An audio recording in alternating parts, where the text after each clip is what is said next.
up, we have social service agencies discussion. And with us is mayor and council stakeholder discussion. With us, we have Mr. Sean Nicholson from Serenity, Mr. Bill Gertner from Gatekeepers, Kevin Sharp, sorry if I messed that up, Survival Recovery. We have Ms. Eva Kelly from Ladders to Leaders, and then Mr. Kevin Zimmers from Brooke's House. Don't everybody jump up here to those nice chairs that are waiting for you at once. Are you calling this up here, I'm man? like, yes! The price is right. Come on down. Everybody to the table, please. To the table. Are you Sean Nicholson? Everybody acting shy. I brought an additional party with me. I don't know if we can squeeze her in, but this is Jessica Jeffrey. She's my wife, but she's also a CPRS and RPS that works at Serenity here in Hagerstown. Yeah, so. There's a chair right here if you wanted to come up. I also see Keith with us too. Keith, were you coming and joining us at the table, or are you? I'm good here. Okay, all right. And if each one of you guys, starting with Mr. Simmers, would just introduce yourself and your program. Kevin Simmers, I'm the founder and director of Brooke's House. I'm Bill Gertner, the Executive Director of Gatekeepers. I'm Sean Nicholson. I'm the owner and executive director of Serenity Treatment Center, and I'm also the owner and founder of Solid Ground Recovery, which operates sober living homes in Frederick, Maryland. My name is Jessica Jeffrey. I'm the Director of Peer Services at Serenity Treatment Center. I'm Eva Kelly, Executive Director / owner of Ladders to Leaders. Kevin Shore with Survival Recovery. So there are two microphones in there, and if you guys would just make sure to speak into the microphone and maybe even pass it around if you need to. And what we've done with the other agencies, I don't know if the administrator, you have a different, you weren't here last week, so. No, it's fine. you know. Go right ahead. What we did with the other agencies that came in, we just kind of let everyone just talk about what it is that you do. I know Gatekeepers has a video to play, but we just start with over here and just tell us what it is that you do, and then afterwards the council will ask some questions. Survival Recovery is a group of recovery houses. We're a 12-step based structured living environment. We have 5 houses in Hagerstown.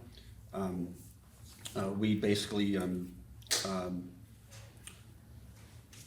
have residents that come in from prisons, jails, institutions, rehabs. We like to think we're a stepping stone before someone moves to the next level, whatever they may be. Some people like to get back with their families. Some people like to get their own place. Everybody has a different goal, and we kind of keep track of that on a weekly basis during a house meeting, which is held on Sundays. You know, the structure set up of curfews, meeting expectations, job expectations. Obviously, we monitor UAs throughout the time that they're at the houses. So it's a number of things that are set up to make it a structured living environment. Can't hear. Could you hear? Questions? I think we'll let everyone go. Yeah. We'll let everyone go. Thank you, though. So at Ladders to Leaders, we have a men's house and a women's house in Hagerstown, and then we have a men's house in Smithsburg. At our houses, we offer sober living. We do not have a set amount of time they can stay there because we believe everybody recovers differently, so we don't want to put a time limit on somebody's recovery and they fail. While at our house, we help them with finding employment, getting set up with different agencies to help them with their recovery journey. We are a 12-step based program. And we do random urinalysis testing. We are zero tolerance. However, what that means is if you mess up, we either give you the option to go to rehab and return, or we find you somewhere else to go, because we want people to know that we're serious about helping you move on in life and not condone in the behaviors that brought you to our house. We also have expanded, so we're doing more in the community.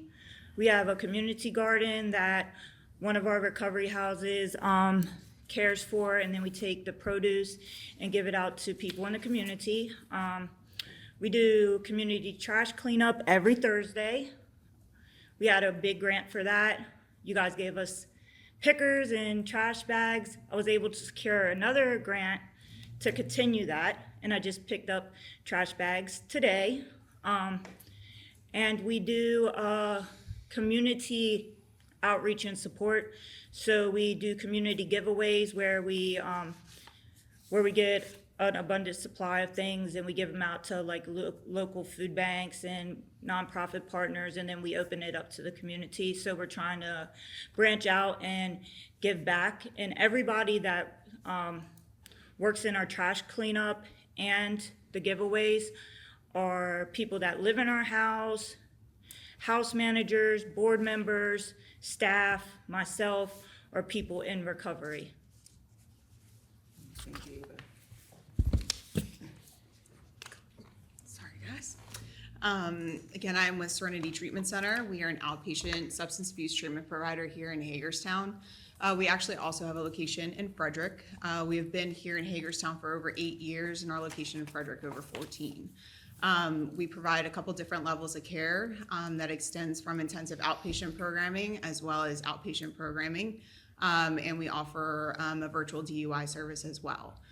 Something that we have recently been working towards increasing is our peer support services, hence how I came on board. I'm a certified peer recovery specialist as well as a recovery peer supervisor, and part of the incorporation of the peer aspect as well is really hoping to provide an additional level of support to the clients that we support, right? I mean, so that means offering case management. It means helping them with, navigating jobs and employment. It means getting them connected with mental health resources, as well as getting just really on their feet, life skills, right? Identifying what those needs are, anything from identification to assistance with getting their birth certificate, Social Security, because we deal a lot with individuals that are coming from higher levels of care, from like inpatient treatment, as well as coming out of incarceration as well. So the ultimate goal is how do we reintroduce these individuals into the community and keep them safe and supported, right? And provide accountability and structure, which so often individuals in recovery is truly what we need. We do a lot of work with parole and probation, and communicating with them and working with our clients to, again, whether it can be, advocacy, it's holding them the accountability aspect, and really working to show up for them and provide them additional resources too, again, to try to get them on the right path. But we have clinicians on site. We have programming that works from, we have a morning IOP, we have evening IOP, we have a range of services that are offered.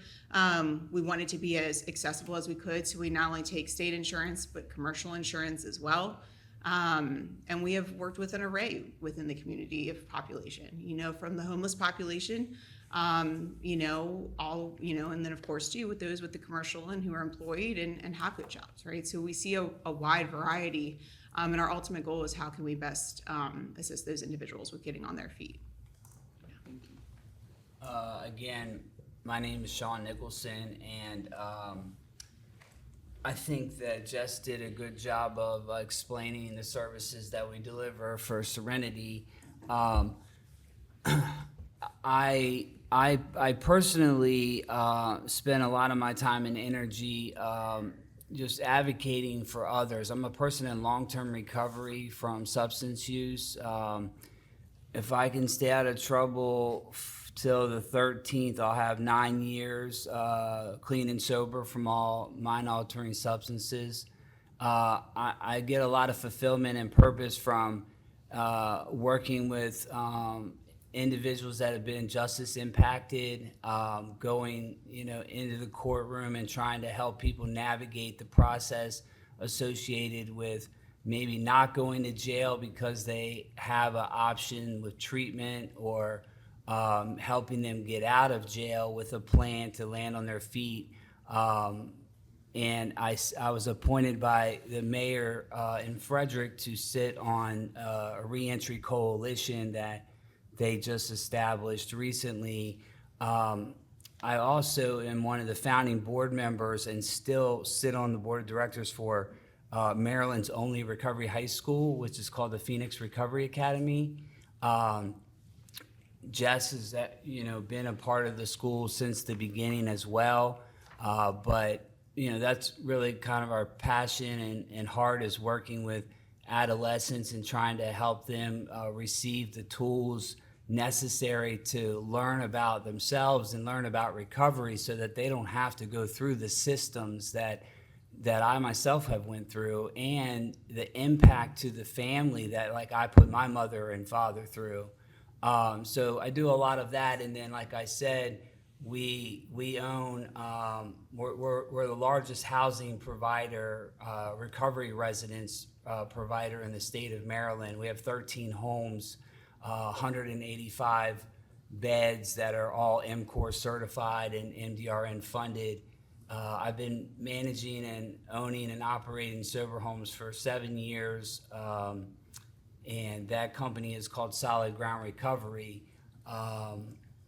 And just like these others that are involved in housing, we're essentially trying to do our best to make individuals be in a position to feel good about themselves, because a lot of us have made bad decisions that have caused us hurt, pain, and consequences, and we want our places to feel like real home, like warmth and comfort when they come, so that they can actually build healthy, genuine relationships with individuals. And that's basically our mission and our goal and our organization for housing is really linkage and collaboration. It's like Frederick has a lot of nonprofits that do an amazing job at something, and so we're locked in with MOUs and partnerships with these places so that they can enhance the lives of these people.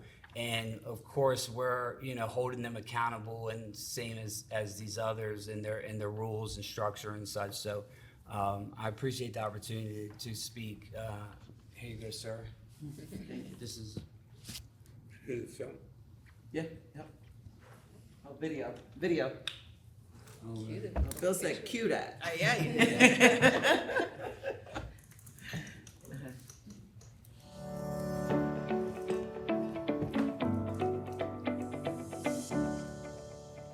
Having worked with so many ex-offenders, I found that most of them simply don't understand how tough the first few days can be when you come out of prison.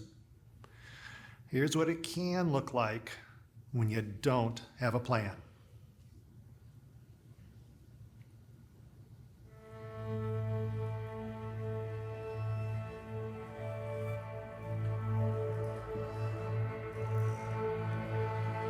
Getting released can be one of the happiest moments for some. But that joy can quickly fade when the realities of life in the free world take hold.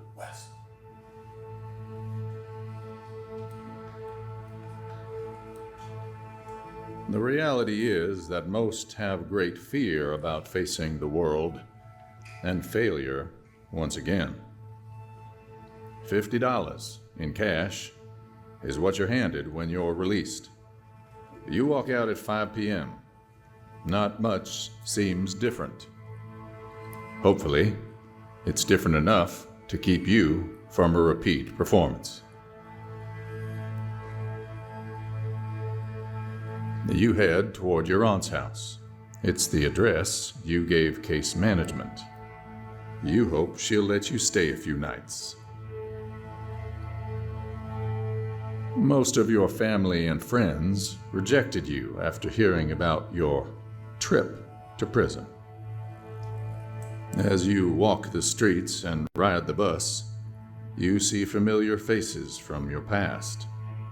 Drug users, dealers, prostitutes. You are confronted by temptation time and time again.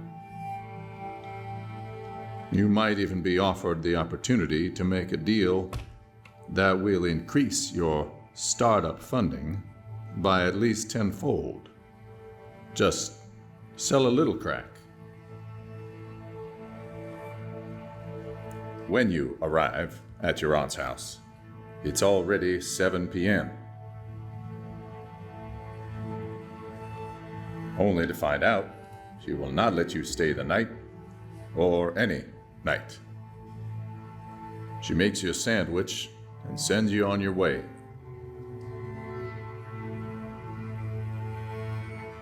You throw your laundry bag containing your prison possessions over your shoulder and leave. You look around for a place to sleep for the night. Find some bushes and trees in a nearby park that you think you can crawl into and not be seen by the cops. You're hungry, but money is tight. The dollar menu at McDonald's is your lean cuisine. $45 left. It's summertime, and it won't get too cold at night, and it doesn't look like it's gonna rain.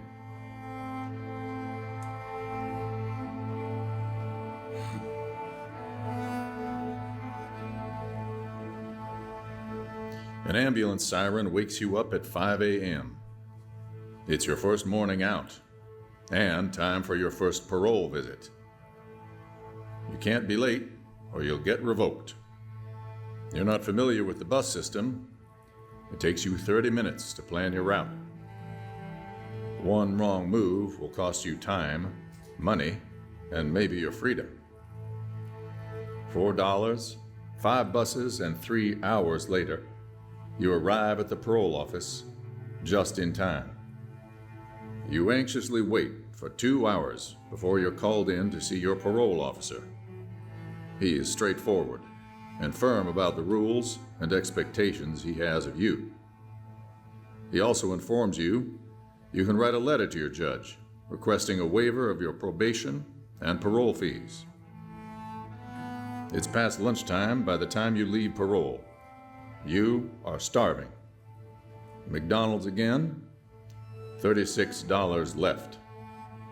You use the McDonald's bathroom to clean up a bit. You search the neighborhood for a thrift store. No one will hire you wearing the ill-fitting clothes you wore walking out of prison.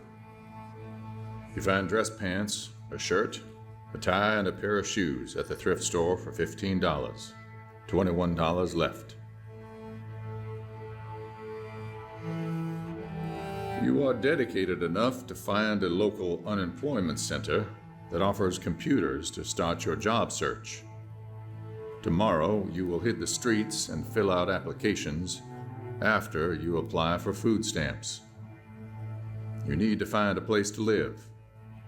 No address equals possible parole violation equals bad. You're hungry, but no dinner tonight. You need to conserve money. You head back to the park for the night.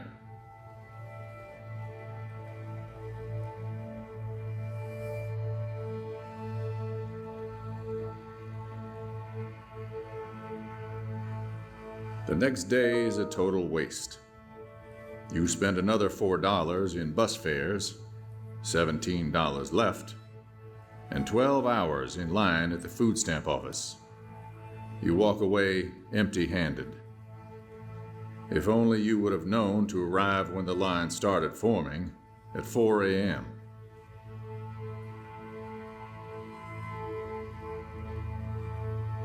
You have no food stamps and no job, but you're starving.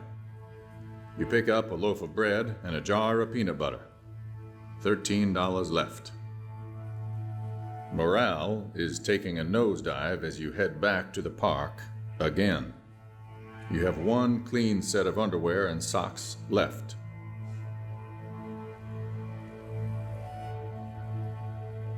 The rejection you receive job searching the next day is brutal. The bus ride costs money and time. $9 left.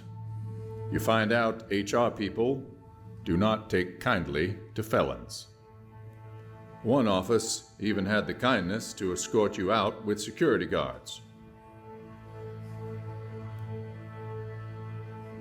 You've been out for 4 days. You're not even close to finding a job.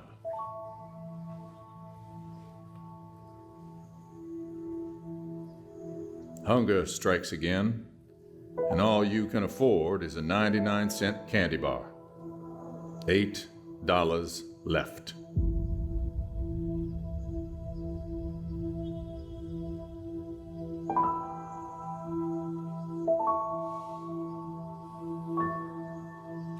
At the bus stop, on the way back to the park, a former colleague offers you a deal that is hard to refuse. You're an expert at selling dope. Go forward with your $8 or revert to a life of fast money.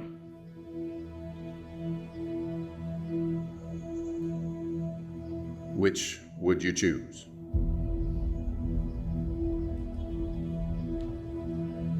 Does this situation sound like something you could find yourself in upon release? If so, why? How would you go about avoiding this situation? What planning should this individual have done? Would this person benefit from re-entry planning? Why?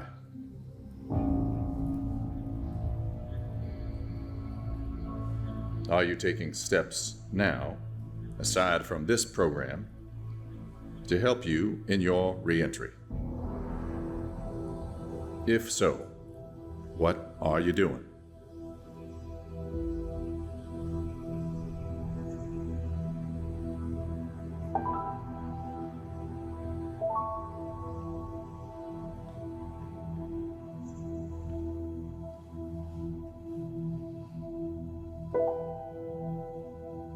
The key takeaway from this story is that the individual did not have a plan. If you fail to plan, you plan to fail.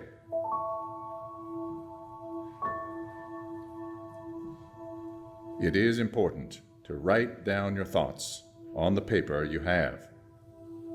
This will serve as your guide. You will rely upon this in writing your life plan.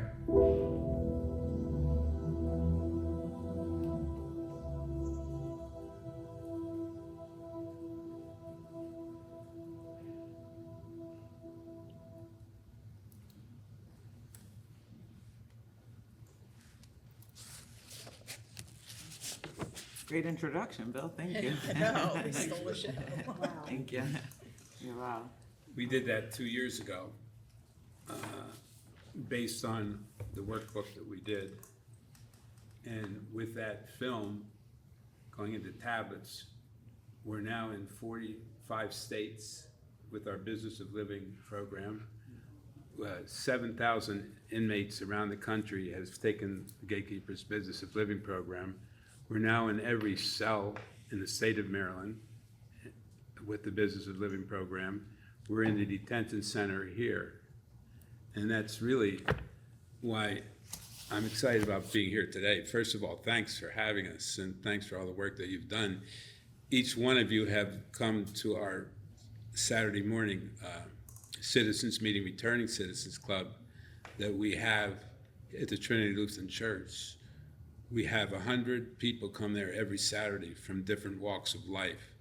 Everyone's either recovering addict or an ex-offender or a current offender who's hiding. So we've been able to do a lot of work, and especially with the people right here. And out of that comes an awareness that we bring to the city. When I was locked up in Hagerstown for 8.5 years, and when I got out here 12 years ago, last week, it was 12 years I've been here, there was only one reentry program. Now there's a lot of reentry programs, and some of them are right here, and it's just amazing how we all work together, and we're here in one room, and we feel we work for you guys, and a lot of you know that you've been to our club and you've talked with our people, and you see the people there. This man who was in this film is now back in our detention center. We have almost 400 people locked up in our detention center every day. They're our citizens.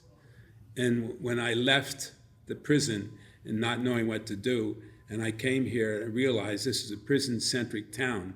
We have 3 state penitentiaries in the neighborhood. We have a detention center here with 400 people at sometimes, and so there's all kinds of stuff going on, and that's a lot of souls in one little town. And when we go to the library a couple weeks ago, when we go to all our meetings and everyone starts moaning and saying how bad Hagerstown is, I don't think it's bad at all. I think the poverty comes from not having affordable housing. The people get out of prison. You saw this. That guy is back in our detention center. Most people, and that's $50. If you're locked up in Hagerstown, you get out. There's no $50. So just visualize getting picked up, getting sentenced to 1 to 18 months in our detention center, and you get out after 3 months, 6 months, 18 months. You've been there. They have pretty good programs. They have real good programs, but they don't have enough people running it, and there's too many inmates in there. And so we concentrate on those. Last year, 129 inmates got released from the detention center here and came to Gatekeepers' office. And we have our program is called Basic Needs. And the first thing we give them is, we talk about Maslow's needs. And the first thing that we add to Maslow is a phone. So we can't do anything without a phone. And then we go for, try to help with the rent. And thank God for the people here who have houses that we partner with. And because that temporary house, at least for a month, is so important. But so why are we here today? I think it's more or less a celebration that we're here. In the old days, you either came to praise Caesar or you came to bury Caesar. So I came here to praise you guys and what you've done for us and what you continue to do. And awareness is the biggest thing. Awareness is just incredible. There's so much people are not aware of what we're doing. And I remember taking trips before Kevin had his house built. We went to a couple of basketball games. I was just out of prison, and he was helping me get to meet people and took me down to Baltimore and stuff like that. And I remember his dream and his vision, and he would go down to Hartford County and look at some places, and he'd come back and say, that place not good enough. And he kept going all around the place. So having been locked up in your town, I work for you, and we all work for you, and you need to know that. And we'll be at the Commissioners on October 15th with the same presentation, because this is not easy. Not easy dealing with people's souls. They're not people, they're souls. And that's one of our major focuses in our book, in this video. And basically what we wake up every day is try to get people to do what they don't want to do in order to be who they want to be. So thanks for having us. Thank you, Bill.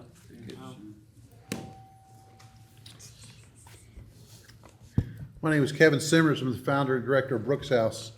I don't have the success stories that my fellow speakers have here, but we're just trying out at Brooke's House. We're a long-term residential facility for women. We also have an outpatient center for men and women. And we think that our social enterprise is what separates us from everybody else. We have a thrift shop, a junk removal business, and a chocolate shop and a coffee shop. So I'm not real sure why we're here, but I show up when I'm called, so I just keep showing up, and hopefully good things are gonna happen. So, Mayor, tell me what you need. Well, thank you for being here, and thank you for what all of you guys do. I'll let council, may have some questions. Who's kicking it off? Well, I think, Kevin, to address your direct question of why you're here, I mean, I think that it's been made pretty clear, and I guess Peter will probably say it better than I can, which is we received a letter that said if you weren't here, everything that's wrong with Hagerstown would disappear. If you weren't here providing services, everything would be disappeared? Is that? Yeah, Is that? yeah. Well, I would just say this, Kristen, I'm just speaking for myself when I say this, but I've lived here for 60 years, and I've spent my entire adult life, except for the 4 years I was in the military, serving the city of Hagerstown. So I really don't think that I'm part of the problem here. I've always been part of the solution. And even people that have said those things, I think they share the same vision as, I think we all share the same vision. I think we all want the same things. It's just we differ on how we're going to get there. And we need to find some common ground and work towards that. What I would say is, you know, there's been a lot of money put into this fight, this war on drugs, you know, from the state level, as far as for counseling. It's opened up a lot of funding, fee for service. So there's a lot of people in the business now that have brought a bad name to people who are in the treatment world, no question about it. Just like when I was a police officer, there was a few policemen that brought a bad name to all police. I mean, I think anytime you're in the, anytime you're helping people, there's gonna be sharks in the water. But we're doing what we can. And I would say instead of pointing out the problem, I mean, if you'd be part of the solution, that's what we're looking for. I would like to see some, I know that on a city level, when I was a policeman 25 years ago, all the money was put into enforcement and you couldn't find treatment.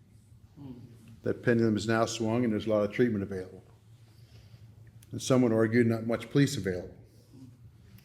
You know, I think that this problem is a three-legged table and we got to address that. We have to have treatment, but we have to have enforcement as well. And the component that I see missing, Kristen, and you may agree with me, is the education. I think that we could do a lot better job funding the schools and having more education about this in the middle schools and high schools as far as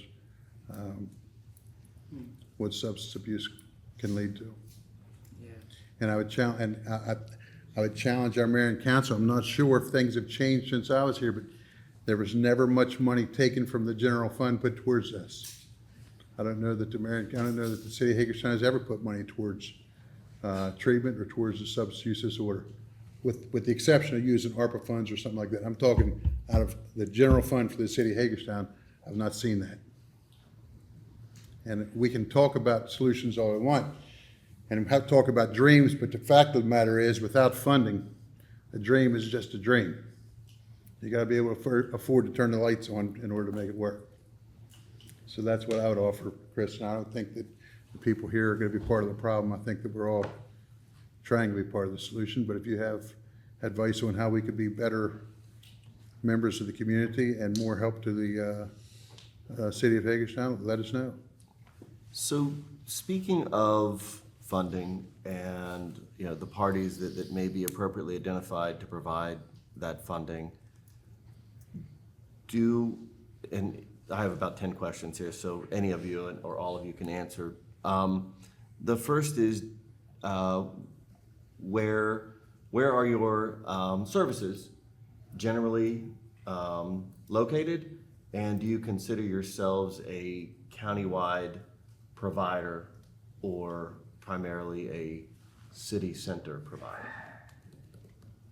So I can say, our services are for recovery houses are in-house. and that is in city limits and in the county. But we also, do, community outreach, so we try to reach the people that are suffering that we can't house, cause right now, like, we have a waiting list of, 15 people that we would love to have in our house, but we have to have the funding to open up another house.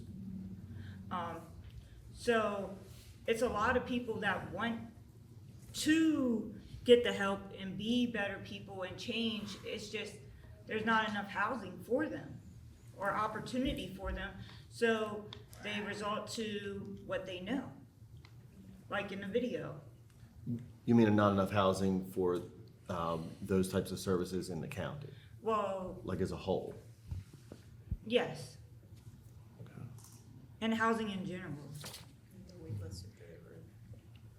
Did you say that?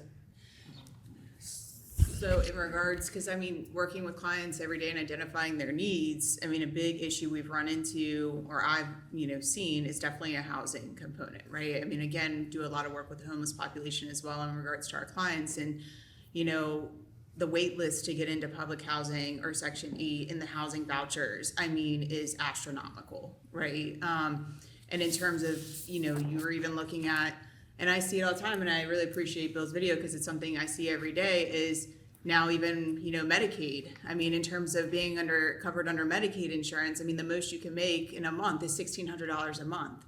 So you have an individual that comes out of incarceration, they get on Medicaid, they're finally being productive, they get a job, they're doing well, right? Well, they happen to make $1,700 a month, right? Cut off of Medicaid, they now have to get private insurance, which they really can't afford. And then I watch people stop going to, IOP, to their outpatient program, because they can't afford the copay. I watch them then stop taking their mental health medications because they can't afford to get their, pay for their medications to get them out, right? And so then again, here is where the cycle continues, is that, and it's so frustrating seeing it every day and trying to work and help these individuals when it's almost like the system works against them. And, to try to help and navigate these options. I mean, the sober living is a great resource, right? To have that available in the community, the recovery residences. But again, putting somebody on a list for public housing, I mean, there's not, I mean, you're talking hundreds of people on that list, and you're talking months and months and months to waiting to get in somewhere. And unless, and also too, I mean, a big part with a lot of the housing too is that they are certified, so you can get Maryland Recovery Net funding for sober living if a house is MCOR certified through the state, which is a huge resource, which then allows individuals for the first 90 days, if they're under Medicaid, right, to have their housing fees covered through the state funding, which is huge, right? It really helps to put people in a good position. But again, there's not every individual coming out of incarceration has a substance use issue, right? The clients that I work with do, but individuals out in the community, that's not always the case. And then what are we doing with those if they have records? People wanting to give them, putting them into a program or putting them into a house or getting an apartment with a record, right, counts against them as well. And then trying to get a job as a felon counts against them as well. So I see it every day within the community. And I mean, I'm a resident in Frederick County, but I work up here a bulk of my time, and and it breaks my heart. People trying to do right and do better, but yet they're set up when the day they walk out. That video was so accurate to what I see and deal with on a daily basis working with individuals. And it's absolutely frustrating, and it's just what can we put into place? And we do our best, I think, as providers to try to step in and help out. But a lot of times, the community also doesn't see or understand as well as it's, we'll lock them away, or it's, they're just going to continue getting high and look what they're doing on our streets and these people are wandering. No, people are sick and they need help, right? And us in the community are trying to do what we can, but we can only do so much when our options are limited as well. So. Right on. So to answer your question further, what we do as gatekeepers, we go inside the prisons with our workbook. We do business of living, specifically with Washington County residents. We work very closely with the Department of Corrections, and we emphasize we want to talk with people who are coming back to Hagerstown, Washington County. we have a good rapport with that. So we do the Business of Living program there. And the Gatekeepers, our goal is to catch them at the gate when they come out, and they come right to our office. We do the same thing at our detention center. So far this year, we have picked up 80 people coming out of the detention center who are residents. And they come right to our office, and we start with the program with a phone if they're Washington County residents. So, and we've heard a lot of stuff since I've been in this town that the Department of Corrections it has Hagerstown as the dumping ground for inmates who will not go back to Baltimore or Prince George's County. That has changed a lot. Basically, every year it gets better and better. And we really help. We partner we're adamant about dealing with people coming back to Western County to protect our city. So those comments bring up the two next questions, I guess. And I'll go with the first one, and I guess maybe speaking to Mr. Summer's comments about, as reentry programs, and I think you said earlier, have increased significantly over the last 10 years. And you made the comment that there's going to be good and bad, because you got all kinds of entities out there that want to start programs, that want to operate programs. And so I think maybe this is a bit parse and parcel to the letter we received. Who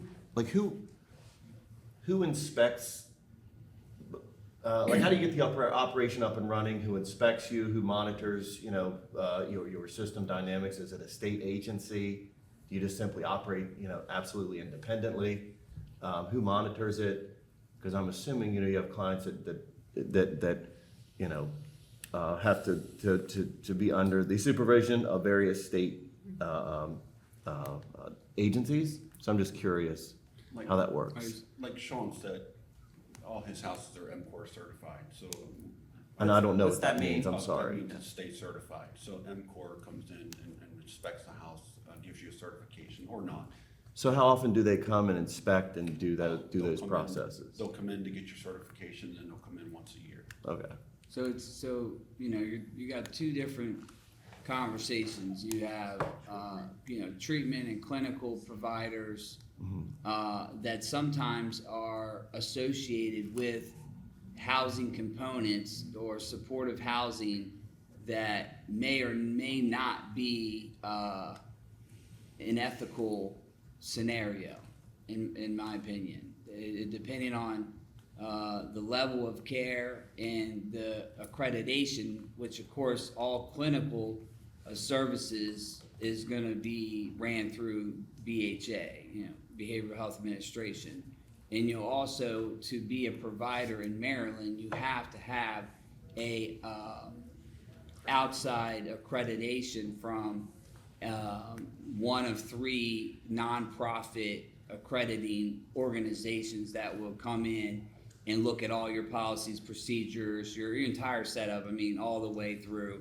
And then that accreditation, along with a use and occupancy for the proper use of that, establishment, along with a cooperation letter from the health department, your local BHA, essentially kind of gets you in the position to file for a license for that level of care, if you're talking about clinical services. A license from who? The county, the state? The state. Okay. Yeah, the state. Department of Health, BHA. Yeah. So then if you're talking about housing, recovery residences, MCOR stands for Maryland Certification of Recovery Residences, MCOR.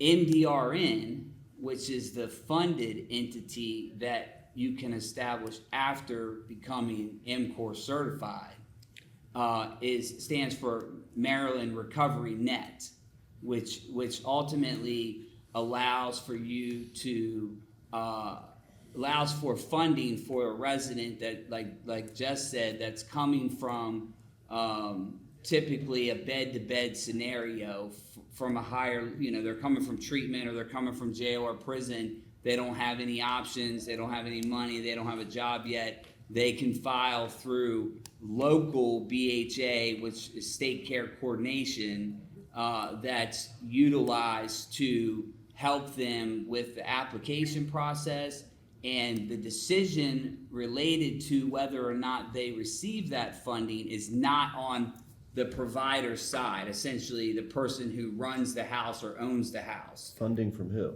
The funding comes through the state. It comes through through Optum, essentially through MDRN, Maryland Recovery Net, which is established funding revenue stream for essentially just that.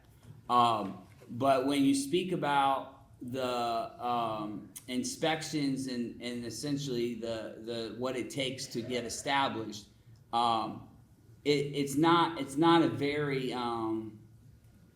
very technical process, and unfortunately, people, I see a couple things, and I've seen it in many counties, and I sit on several different focus groups and collectives of people that provide this kind of housing all over the state.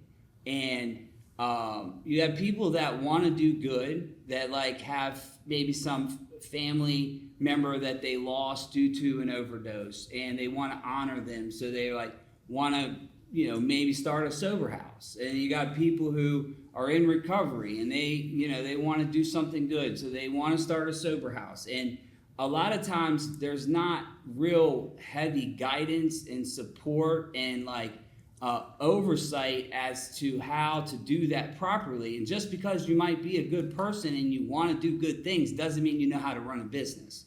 And what happens is this thing is established, and then it falls apart quickly because they don't know how to manage people that are coming out of prison and jail and in treatment, because these people are somewhat sick still or somewhat working through their processes of change, and they are on medications that are hard to manage. And it's not just it's not a hotel. It's a people that are problematic, okay? And they can make significant changes in their life and become amazing people. And I started in a sober house, and I've seen hundreds of people I could talk about that have went on to college, that are counselors now, that, godchildren I have, people have gotten married, all kinds of great, beautiful things that have come from sober living homes. But, the other piece of it is people started because they feel like there's a bunch of money in it. And maybe they do know how to run a business, but they don't know how to have compassion and decency and integrity and character and take care of people and make decisions that are best for the people that they're serving. They're making decisions that what's best for their bank account. And that can cause a chaotic thing that can cost people their lives, essentially. And those are why people overdose in sober houses, and people, get in more trouble when they're in these environments, because they're not directly providing safe, conducive environments with proper management and employment. Instead of hiring good, safe people, they're keeping that money and not having employees, And so and then the third person is somebody who, does it right, And so one thing, and I'll shut up, is that, there are some significant changes that are coming to recovery residents, MDRN, MCOR. I spoke with Deputy Secretary Alyssa Lohr. She's essentially, the biggest top dog of BHA, and they've proposed new COMAR regs, which would change some aspects of how things are done, and they've actually changed how essentially they put the applications for MCOR housing now into the licensing department of BHA, where a person would go to get like a license for a treatment facility. They're gonna use MCOR to go through there. So there's gonna be a much more tighter squeeze. So I think there's some things that are about to possibly change with oversight. But what we did in Frederick is it took us about a year but we walked into and dealt with the alderman, which essentially is the city council, and with the city attorneys and the mayor and the health department, the fire marshal, and all the people that matter, and we developed the MOU, which now is used by several housing providers, but I was the first one to essentially help build it, but I've also engaged in it, which allows the city some, it affords me some opportunity essentially too. But it more or less gives them some abilities to access the homes, to see, transparently see a lot of my information that I send to the state. It's a very well-oiled thing that's worked for the last 2 years, and it's kept the bad players out. There's only 3 people that run sober homes in Frederick, and we don't have any of that. There's things happen, but we don't have any bad players or any kind of chaos or any. I've never had a guy overdose in my sober houses, and I've been doing it for 7 years. And you got 185 people. Thank you. Thank you for that brutal honesty. And also there's another organization that oversees some of us. It's called the National Alliance of Recovery Residents, NAR, and a group of people within Maryland are trying to start an affiliate, and we have bi-weekly meetings. So we would be overseen on a state level and also a national level. So there would be, so MCOR right now, you have to run your house via NAR standards, and NAR standards are always changing, and they're about to change again. And so NAR is going to, if we start this affiliate, it'll crack down even more on recovery houses because we'll be at a higher, held at a higher level. Councilman. Question number 3, right? I think that probably leads to the next question, which is, and I think you brought up the point a little earlier, it's obvious, your process in which you identify individuals that may be in need of your services. How do the rest of you, and I don't know how else to say this, but find your clients? Oh, sorry, I took her question. This is her question. We start with Kevin. I would say for us, we partner with Gatekeepers. We partner with the detention centers, rehabs. We have an application process and we accept referrals. When we get our applications, we do background checks for different things, and then we make decisions based on bed availabilities. It sounded like you were looking for a reentry coordinator for the city. No, I'm just curious how you I think find that's different individuals find you. I think that was a great idea that you had. Well, I think a lot of people have this notion that you're out, going up into Chambersburg and down into Martinsburg and out to Western Maryland and down into Baltimore and finding people and bringing them here and putting them in these houses. And maybe that's, that's sort of like the base bottom rumor that could exist in this community, right? So I'm just curious what the reality is versus that perception. I think reality is word of mouth. For myself, it didn't start that way. I mean, Heather and I and Gatekeepers was an MCTC we were in MCTC. I don't know, a couple of weeks ago, and trying to give people an opportunity that are coming out.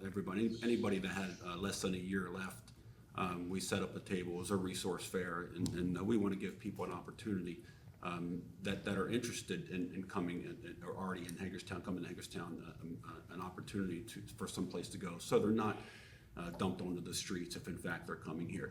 I think we all kind of work together here. I've gotten people from Serenity that are in treatment, Ladders to Leaders, and Kevin and Bill work directly with Bill and Keith, and we are full of resources. there's a ton of things in Hagerstown. If you don't know, we'll find out for you. And Heather is full of resources back here, and she works directly with Gatekeepers, works for Gatekeepers as well. So, you know, we in place of our house meetings on Sunday, we have temp services come in, sit down with our people, right? There's opportunity.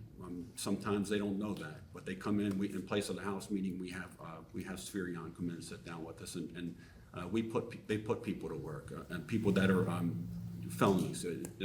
There's so many second chance hiring people, hiring agencies and warehouses in Hagerstown. It's just insane. If you're not working, it's because you don't want to work. It's not because you can't find work. This past Sunday, we had a local bank come in and sit down with our house in place for our house meeting. You can open an account for $1. A lot of people don't know this. We want to give them opportunity. You don't know what you don't know, so we get them in there. We want to show them opportunity, build a life that they don't even know exists, right? And like Sean said, I'm coming up on 8 years here too, and of being clean and sober, and the stuff that I get to offer is stuff that someone once offered me.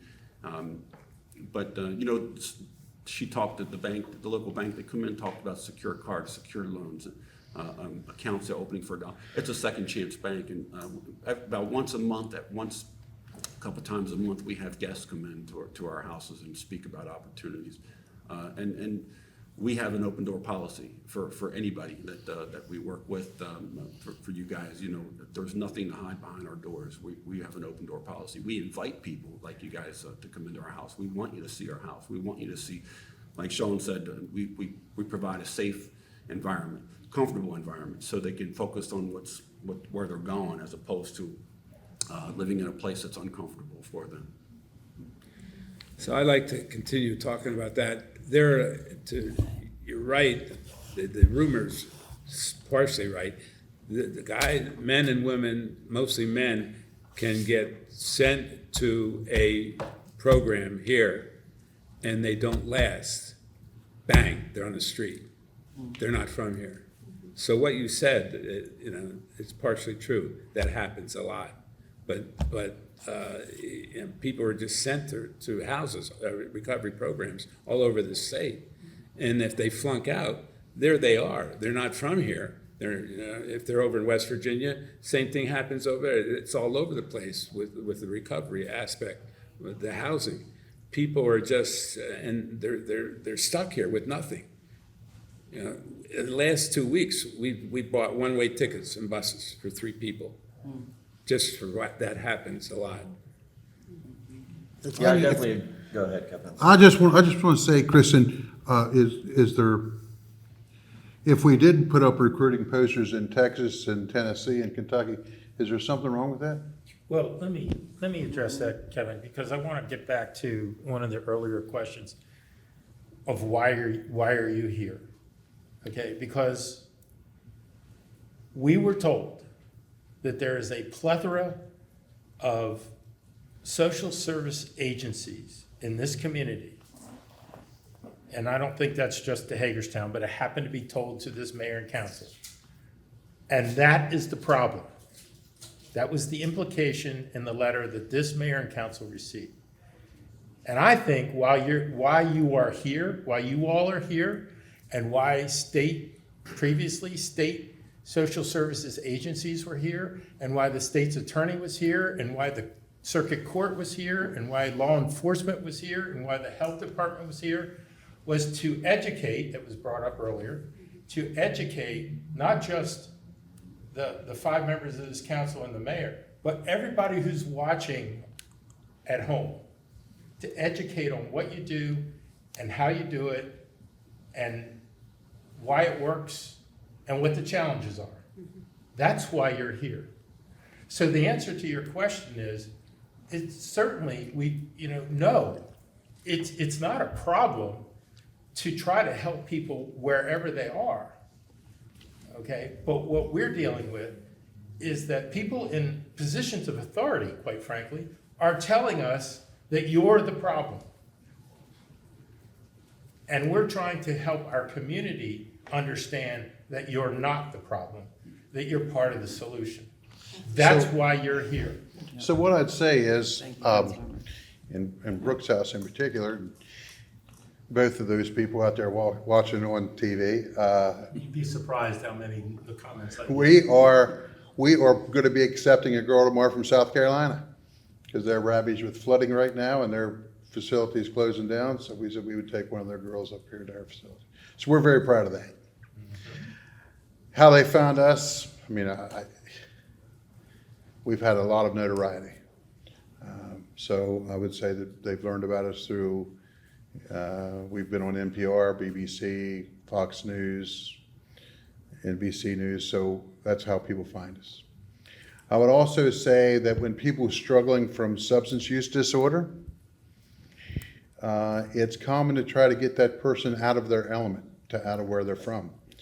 So I have partnerships with places in other states and other jurisdictions where I may send girls from Hager. If a girl comes to me who lives on Downsville Pike who's struggling, we're probably not a good fit for that person to come to us for recovery. So Just to be clear for everybody watching, it's because you're on Downsville Pike. Correct. It's in your proximity. Correct. None of my facilities are in the city. So, But I meant to say, that's why you've singled It's out close to Downsville home. Pike. correct. Close to home. But I don't want someone someone coming from right outside our facility coming to our place for help. But I still want to get the person help. So I may call someone on the Eastern Shore. I may call someone in South Carolina now and say, hey, I got a girl that's not a good fit up here, but I'd like to send her to you. I think she needs help. So if we can send people down there to get help, and I will take people back, that's a common event at Brooks House. The other thing I would say about, I hear, being a nonprofit, we're in the fundraising business, as Bill can tell you, and Eva can tell you. I mean, we rely on philanthropy.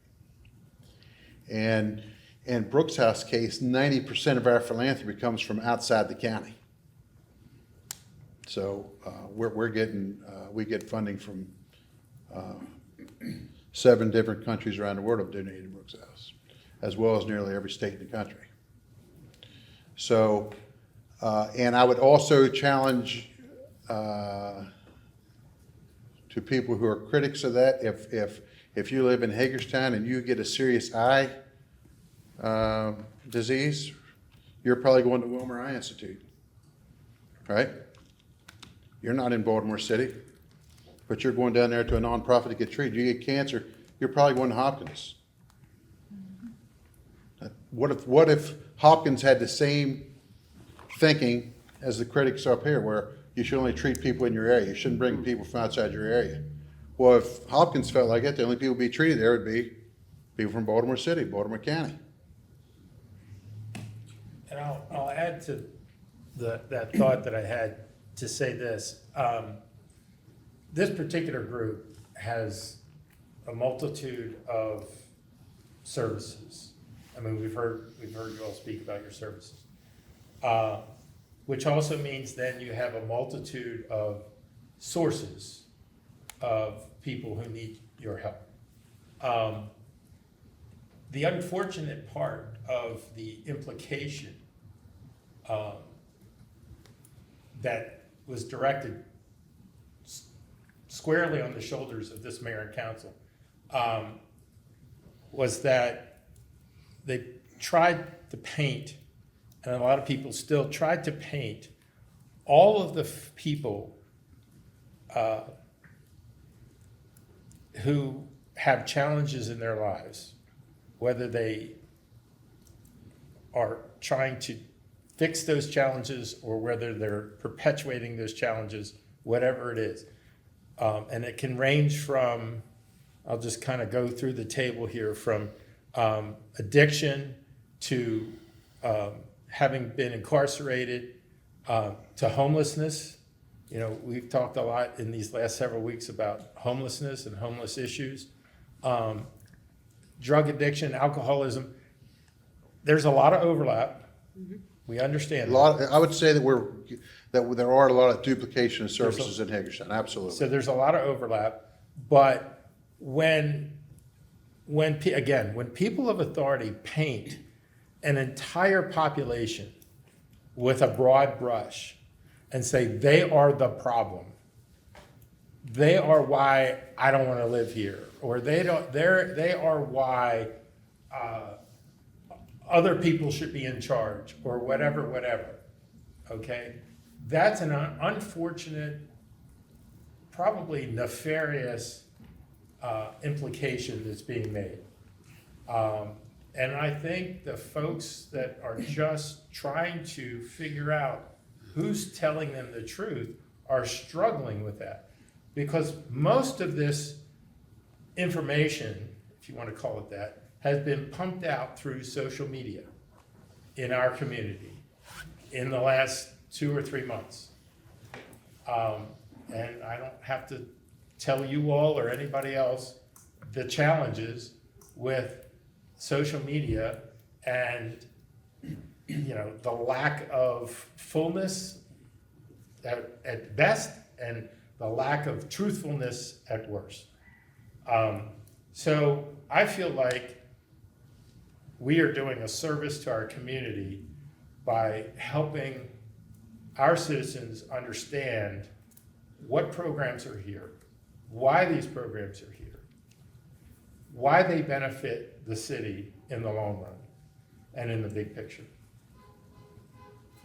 That's what I wanted to say about that part.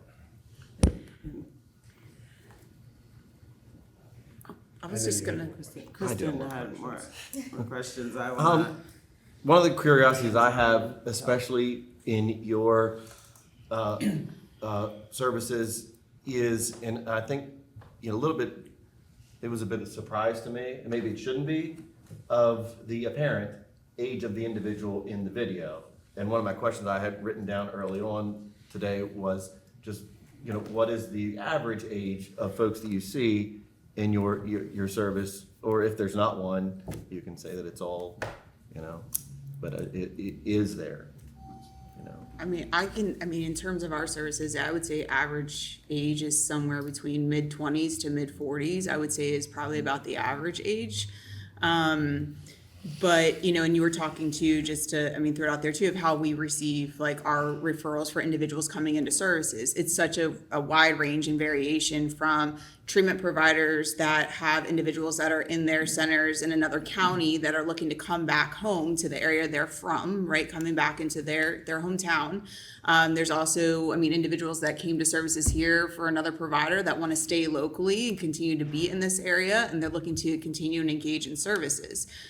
We receive a lot of referrals from parole and probation, from attorneys, other community partners, the health department, you name it. It really is a community effort. It's not all of these people are being funneled in from other areas, right? A lot of it is trying to do work within the community, and these are people within your town, right? I think something to also, you ask about the age, regardless of age, and Sean brought up too, like, we both have been a part of Phoenix Recovery Academy, the recovery high school in the county next door, right? I've worked in the substance use and mental health space for 9 years, a bulk of that being in adolescent treatment. And what we see is, majority of adults, 90% of adults who struggle with substance use disorder started using in their adolescent years, right? And here in Washington County, I've even had multiple providers that reach out about the need for adolescent services, which is very, very few and far between here within your county, right? But what do you think happens for those individuals as adolescents who go on to not be educated or treated? It continues into adulthood, right? So here we are, and I think there's so much focus on that individuals want to blame providers, but here we've dealt with this all throughout the state, because I've been on ROSC, which is Recovery Oriented System of Care organizations across the state, and they dealt with it a lot in Baltimore, where it was this idea of what we call NIMBY. It's not in my backyard, is what it stands for, right? And what I think needs to be made aware is that Hagerstown is not special or unique in the sense that this is an issue across not only the state, but the country. Substance use has skyrocketed. Specific substances such as fentanyl has skyrocketed, and not only in our adults, but also in our adolescents. Right. I Yes. think we were specifically asking about age, just to kind of, around some of the questions and concerns that we get from this elected body. Please understand, everyone sitting around the table, that this is not to say you're not doing your job, are you doing your job, how you're doing it. This is to literally ask pointed questions so that the constituents that email us, that stop us on the street, that ask these questions around, why aren't you doing this? Kick them out. Why aren't you? All of those things is to show what resources we have here, how it happens. And, so it's not that this council or this elected body, it doesn't want to see the services. It's not from that point. I think that what Councilmember Alshire was asking is because he's not a part of the day-to-day, where myself, I work a lot with recovery community as well as conflict resolution, right? So I understand the age around the differences in ages. I think his question was specifically because he was surprised of the older gentleman. So he wanted just an average of what age does your agency, around the average does your agency, for those folks that do not have a day-to-day understanding of what it is that you do, which is why these questions and this conversation is happening. Yeah, Yep, and that's so where, thank like you. I said, I would say that is 25 to like 45 is probably on average. But like I said, it has been, younger and younger individuals are being deemed as needed for services. And even we've had, 69, 70-year-olds in services, right? It really varies, but I would say a lot of the bulk of the population is that mid-20s to mid-40s. Outside, my question for you, Kristen, is can the mayor and council, you guys can't do anything about it anyway. I don't think. Outside of rental registration, what are you gonna do? If I wanna open up a facility for business, and I get all the permits, what could you do to stop that anyway? If someone's telling you to throw them out of town, I'm not in the city, so, but if somebody's saying, what could you do about it anyway? I think I agree with that. I don't. Yeah. But I think, Yeah. I think for me. No, I know you do, I'm just saying. Good, yeah, it was good to hear more than one of you say that we're missing the boat on our youth Yeah. service. I'd like to see more money put in education. Yeah, I just feel like And I would I've heard also, that today. and Kristen, I would say, I would challenge the city and county. You guys need to create some oversight for these houses. I was getting ready to. Yes, we have the MCOR certification, we have the CARB certificate, we have the state oversight, but we need local oversight as well. See, because, No, you go ahead. Now I'm like Councilmember Schiller. so what happens is, I'm very familiar with the zoning and the land management code and all of the circumstances surrounding what it takes to establish a recovery residence in the city of Hagerstown. And I don't have any homes here in Hagerstown, and I doubt that I ever will. Because there are some hurdles and some barriers that actually could be possibly challenged in a legal sense based on Fair Housing Act and several other things. But the fact is that nothing requires anyone to become MCOR certified. The only people that become MCOR certified are people that are really trying to get MDRN funding. But what happens is that it's really it's kind of a challenge to set up an actual house here in the city of Hagerstown. And what people are doing, they're just setting up houses and they're never getting MCOR certified. So they're not bringing in, they don't need fire documentation. The biggest hurdle for any kind of application associated with the state is fire and safety compliance. And I'm talking about, depending on what you're doing, I've dealt with everything from ADA compliancy and fire suppression and fire alarm panels down to just simple, hardwire smoke detectors with backup batteries and fire extinguishers and evacuation plans and such for sober living homes. But that documentation is usually a challenge, regardless if you're doing the right thing or not.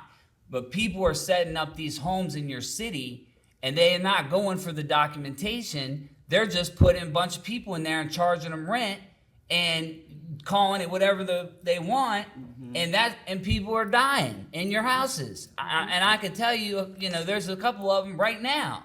And if they don't ever go for the certification, nobody knows until the neighbors call and say, hey, there's 12 or 14 people living in this house next to me. What the hell are they doing over there?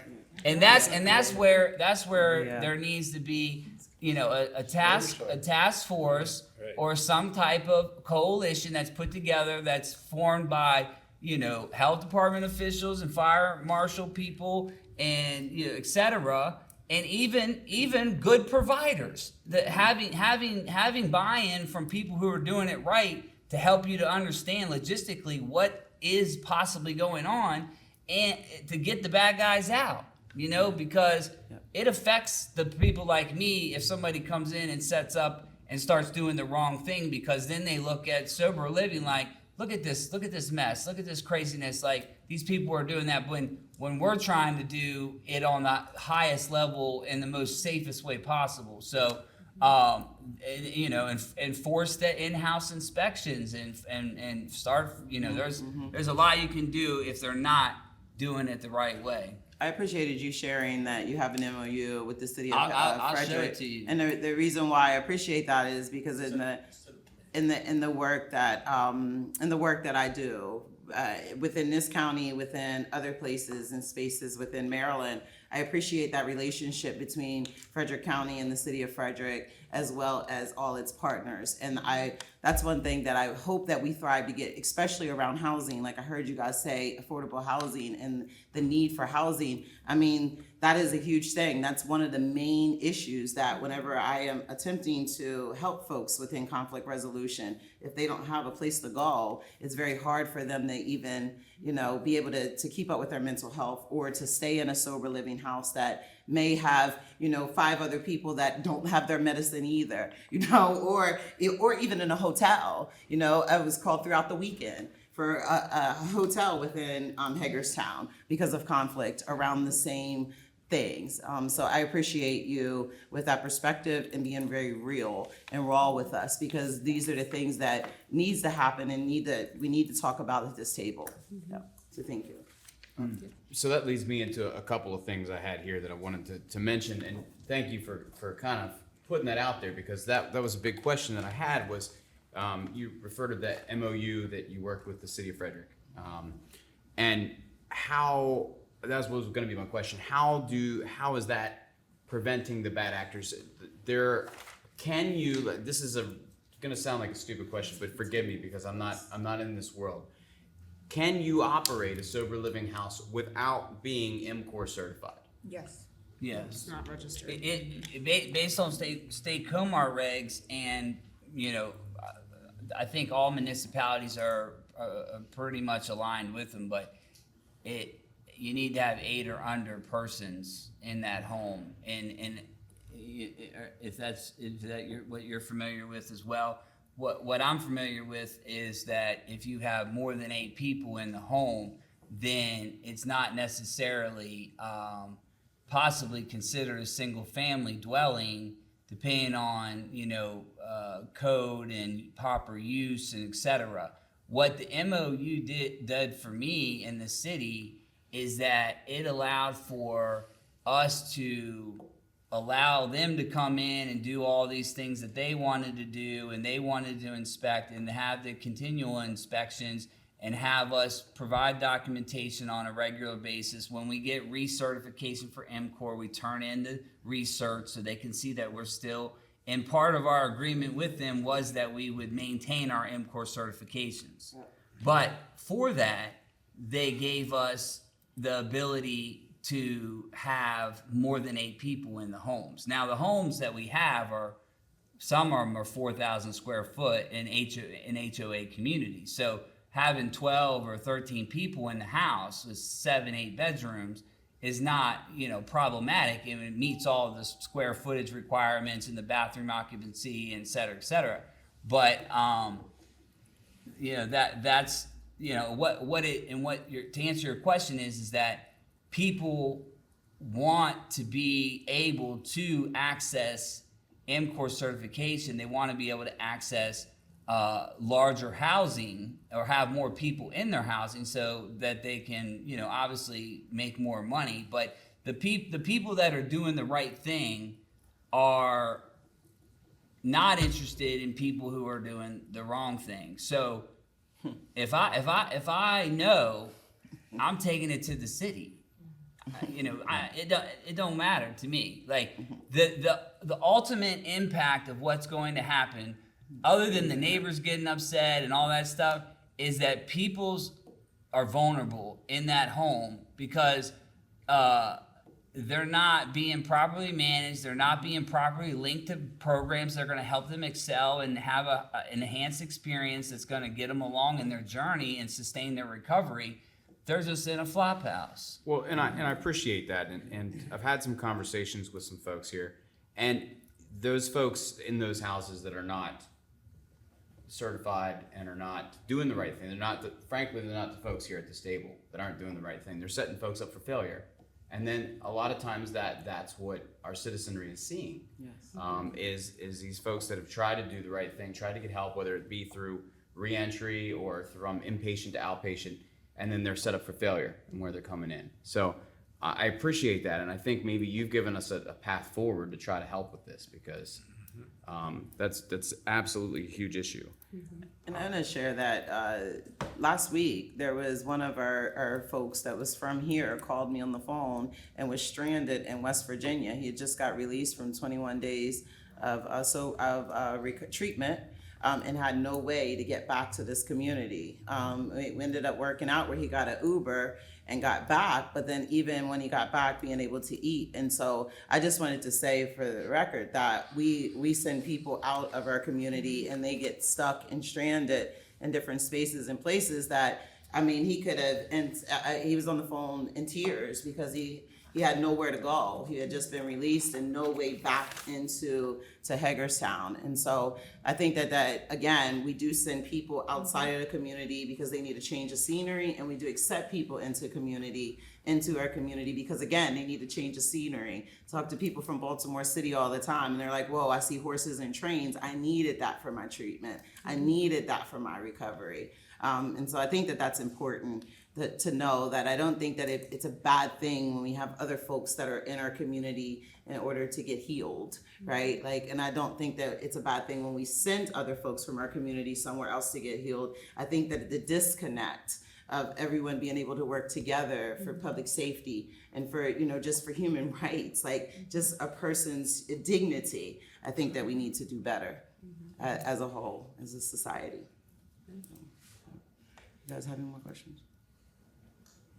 I have one more, and I can understand if no one here wants to answer this, but it kind of, in that video that played and then in some comments that I've heard here, when folks are released from either be the detention center or the prisons, are they required to have a reentry plan?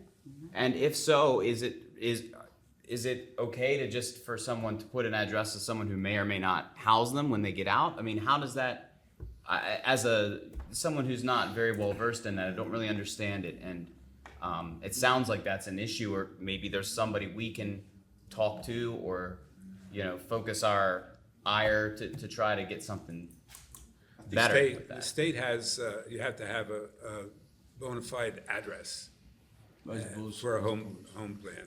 I think that starts with the caseworker in prison. Everybody is assigned a caseworker, and they have to have that home plan upon release. I know we've taken people on home detention, and you know, we have the home. There's several calls that take place, and then we have somebody from the home detention come out and walk our house. They want to know exactly what room they're staying in. We show them the exact room, address of the house, etc.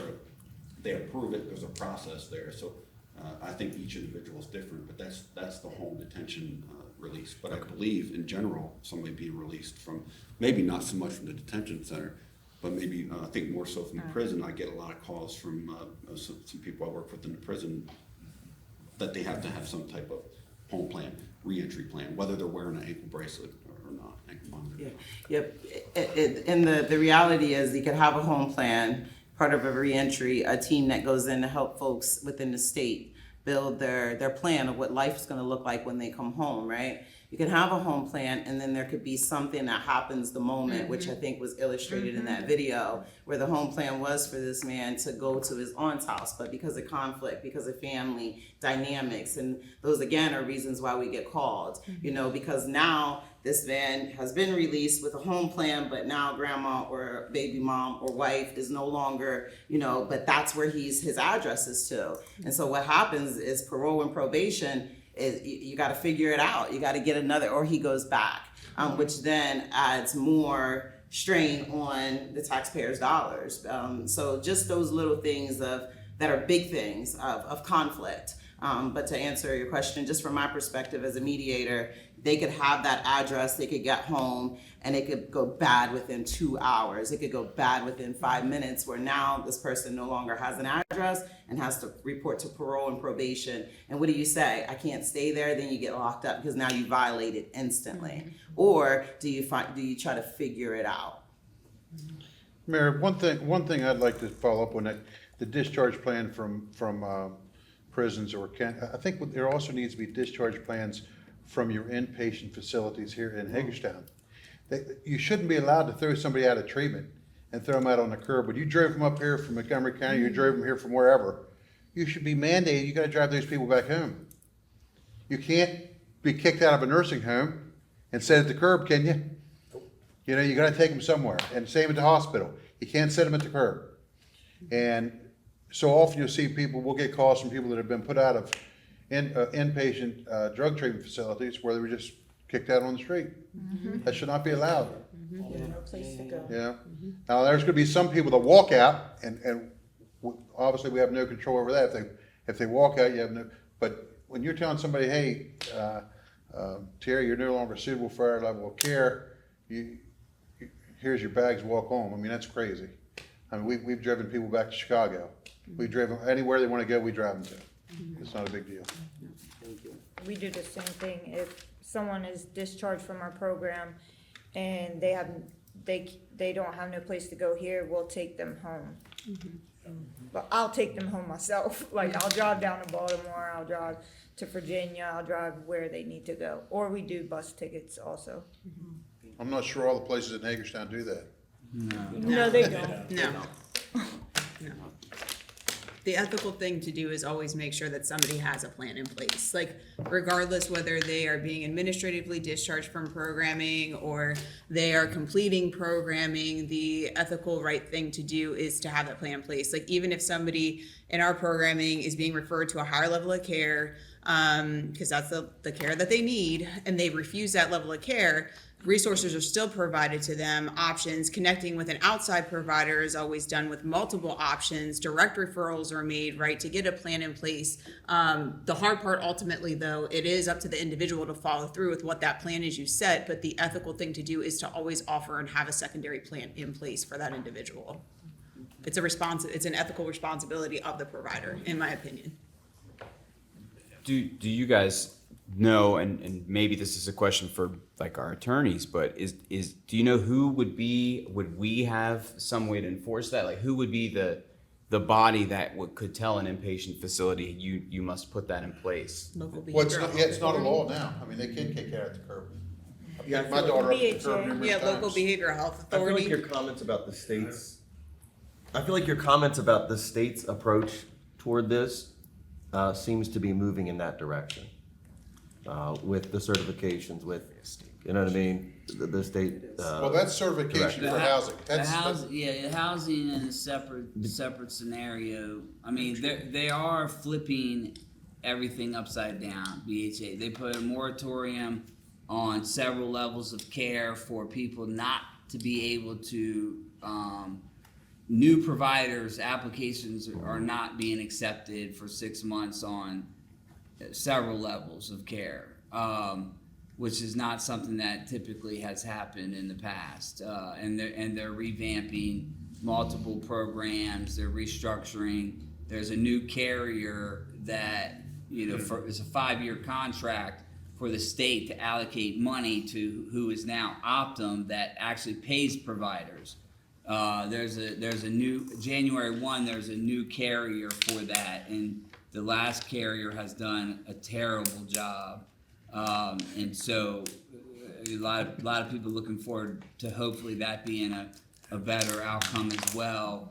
But yeah, I mean, you don't have the handles, you don't have the controls. I mean, I think that from a city level, you know, you have the ability to maybe look at it from the use and occupancy and the permitting and all of that kind of stuff, but your local BHA really can't stop it either. Like if they come together with all the proper documentation, they can submit for the license, and the local BHA can't not agree to cooperate with that individual if they have all their ducks in a row.